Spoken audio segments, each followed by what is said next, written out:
Okay, so when I filmed this video the first time, I was going through some of the footage that I recorded, and I found that I was being really confusing as I was speaking. So we're doing this again, and hopefully this time my speaking will be a little bit more structured, because the Fatestaynight world is a very vast, large, and confusing world, and I wanted to shed a little bit of light as sort of like a beginner's guide to Fate Apocrypha if you guys had jumped into Fate Apocrypha without knowing anything else about the Fate world or the Nasuverse. Without further ado, let's get started!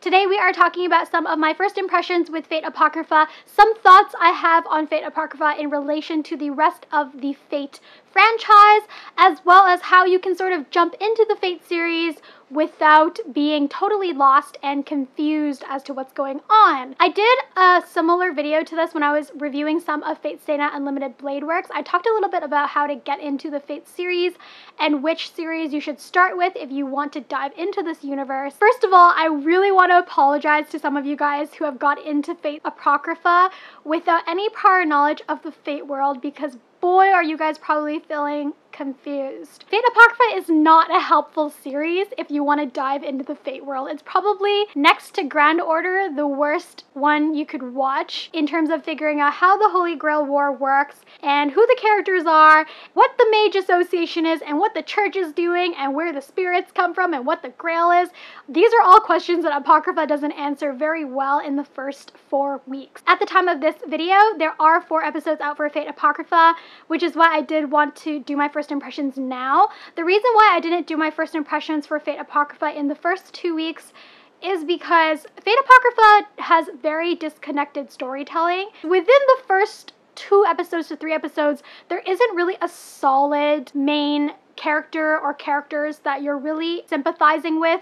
There's no true lens that the audience is watching the story told through, and we're constantly jumping back and forth between the 2 teams.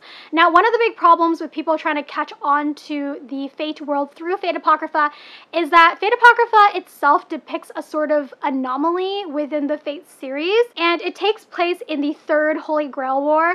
The Yig de Millennia family, which is a family of magi, have declared their secession from the Mages Association. The Yig de Millennia family are in charge of the Black servants, and the other side is in charge of the Red servants. And the war is divided into these 2 teams, Black and Red.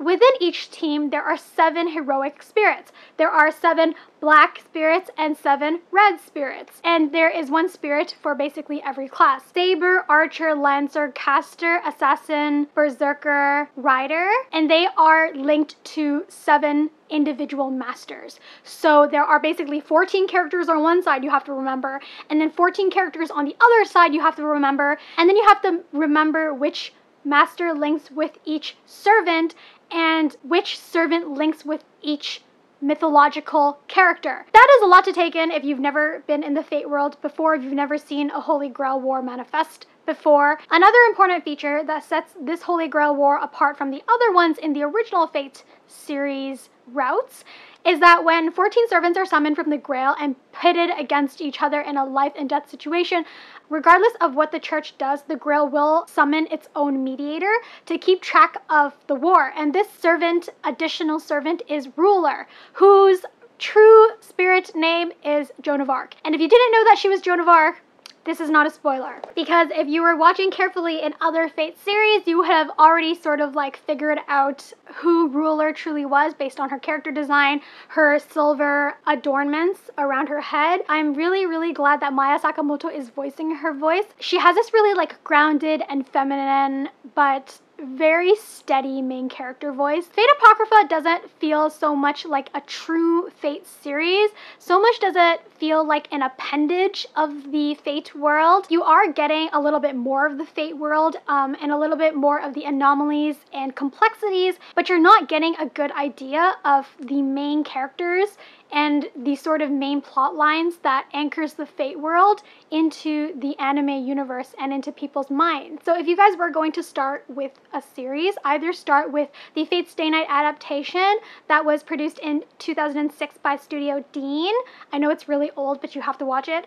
Or you can start with Fatestaynight Unlimited Blade Works. The animation is a lot nicer. Unlimited Blade Works is the second route in the original game, and the third route will be animated in a movie called Heaven's Field, and it will be released towards the end of 2017, so I am super looking forward to that. The third route is really when things get like really messy, but also the suspense gets really good. I personally like Rin a lot, which is why I really enjoyed Unlimited Blade Works. I'm not a big fan of Saber and Shido falling in love as the main route, because I don't think you should fall in love with your servant. I feel like that's the worst thing you could do within a Holy Grail war, because they are supposed to fight for you, and in a sense they are going to die for you or disappear towards the end of the war. So if you get personally attached to them, it's not that great. That being said, my problem with Fate Apocrypha is that the masters don't seem attached to their servants at all, and everyone just seems to be simmering in their own motivations and their own selfish desires to win the Grail. So I am kind of like waiting patiently to see what's going to happen in Fate Apocrypha, but at the same time, I'm not like crazy excited. For those of you guys who are newcomers to the franchise, I really would not recommend watching Fate Apocrypha as your first series. If you guys have any more questions for me regarding the Fate world, leave them in the comment section below.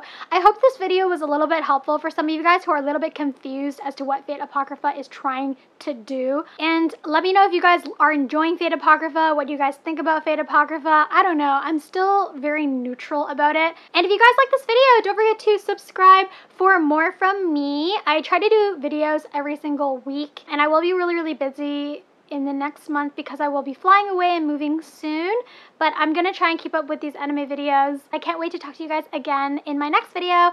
I hope you guys are well, and see you guys next time. Bye!